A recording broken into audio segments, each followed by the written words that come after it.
আজকে যেটা বানাতে চলেছি অনেকেই শুনলে নাক ছিটকবে, বাট এটা কিন্তু অনেকেরই ভীষণ প্রিয় একটা খাবার। তো আজকে বানাতে চলেছি মাছের তেল পটকা। সো আমি তেল পটকাগুলোকে ভালো করে ধুয়ে ছোটো ছোটো করে কেটে নিয়েছি, আর একটু আলু, আদা, রসুন, পেঁয়াজ নিয়ে নিয়েছি। সো চলো বানানো যাক তাহলে মাছের তেল পটকা। So welcome back to Tiyasha's world. আজকে বানাতে চলেছি মাছের তেল পটকা একটু নতুন করে। এটা একটা নতুন আলাদাই জিনিস, বিশেষ করে বাঙাল বাড়িতে কিন্তু এগুলো ভীষণ রান্না হয়, ঠিক আছে। শুটকি মাছ, মাছের তেল পটকা, এগুলো কিন্তু বেশ দারুণ করে বাঙাল বাড়িতে রান্না হয়। সো দেখো আমি এখানে কড়াইতে তেল গরম করে একটু জিরে, একটু শুকনো লঙ্কা ফোড়ন দিয়ে ওতে আমি আলুটা দিয়ে দিলাম।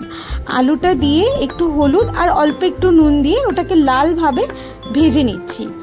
সো যাই হোক, যেটা বলছিলাম তোমাদেরকে, এই শুটকি মাছ বা তেল পটকা এগুলো কিন্তু ম্যাক্সিমাম বাঙাল বাড়িতেই ভীষণ সুন্দর করে রান্না হয়। আর এখানে দেখো আমার আলুটা হয়ে গিয়েছে লাল লাল করে ভাজা। তো আমি পেঁয়াজটা দিয়ে দিলাম। পেঁয়াজটা দিয়ে আমি আবার সুন্দর করে একটু নাড়িয়ে নেব, ঠিক আছে। তো যতক্ষণ না লাল হচ্ছে, একটু লাল লাল একটু নরম হয়ে আসছে, ততক্ষণ এটাকে সুন্দর করে আমি নাড়িয়ে নেব, ঠিক আছে। তো যাই হোক, এটা হোক। যেটা বলছিলাম তোমাদেরকে, তো আমি মাছের তেল পটকা বলো বা শুটকি মাছ বলো, আমিও বাঙাল বাড়ির মেয়ে, বাট আমি কিন্তু এগুলো খাওয়া সেভাবে জানতাম না, ঠিক আছে। এটার পেছনে একটা রহস্য আছে। আমি এত বড় হয়ে গেছি কিন্তু আমার কখনো মাছের তেল পটকা বা শুটকি মাছ খাওয়া হয়নি, বা আমি পছন্দও করতাম না। যাই হোক, তো আমি এখানে টমেটো দিয়ে দিয়েছি। টমেটো দিয়ে একটু নাড়িয়ে নিলাম। নাড়িয়ে আমি এখানে আদা, রসুন আর কাঁচা লঙ্কা পেস্ট করে নিয়েছি। পেস্ট করে নিয়ে আমি সেই পেস্টের জল আর পেস্টটা একটু সুন্দর করে এটা দিয়ে ভালো করে মশলাটাকে একটু কষিয়ে নিতে হবে, ঠিক আছে। তো এখানে মশলাটা কষানো হোক, আমরা চলে যাই আবার গল্পে। যাই হোক, তো একদিন আমার শাশুড়ি মা আমাকে মাছের তেল পটকা রান্না করে খাওয়ায়, ঠিক আছে। তো মাছের তেল পটকা রান্না করে খাওয়ায়, আর আমার শুটকি মাছের অভিজ্ঞতা ভীষণ খারাপ ছিল। বাই দ্য ওয়ে, আমি এখানে দিলাম হচ্ছে একটু হলুদ আর একটু কাশ্মীরি লঙ্কার গুঁড়ো আর একটু জিরা গুঁড়ো, ঠিক আছে। যাই হোক, তো আবার আমি এটাকে সুন্দর করে কষাতে লাগলাম, ভালো করে যেন কষাটা হয়। সো যাই হোক, তো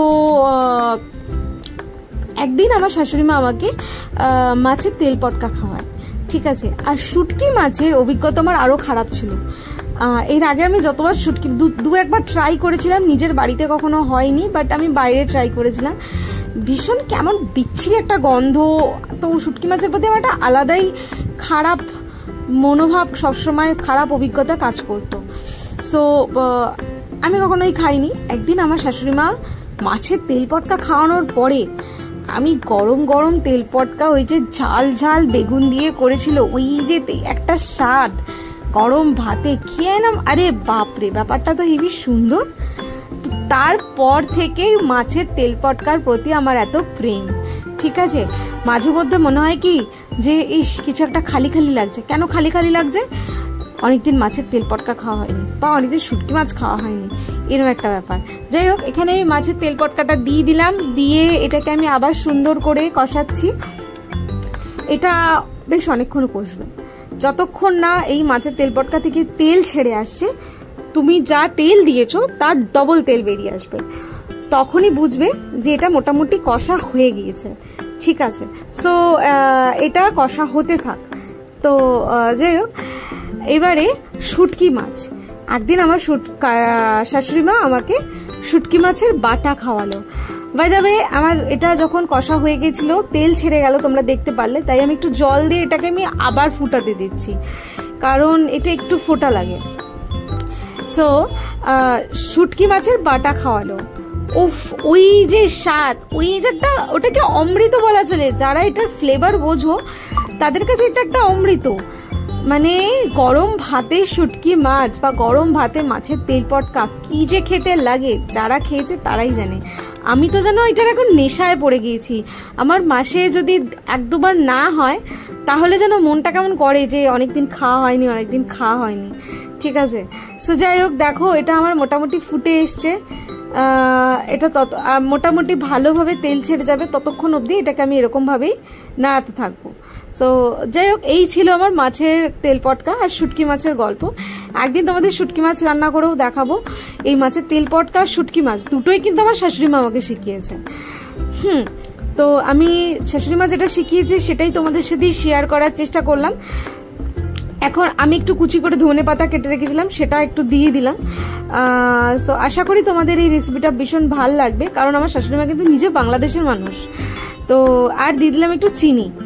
তার একটা রেসিপি আমি তোমাদের সাথে শেয়ার করলাম। আমার যেমন ভালো লাগে, আশা করি তোমাদেরও সেই রকমই ভালো লাগবে। আর মাছের তেল পটকাটা একটু ভালো দোকান থেকে কেনার চেষ্টা করবে, সব দোকানের মাছের তেল পটকা ভালো হয় না, ঠিক আছে। দেখো আমার মাছের তেল পটকাটা রেডি হয়ে গেছে।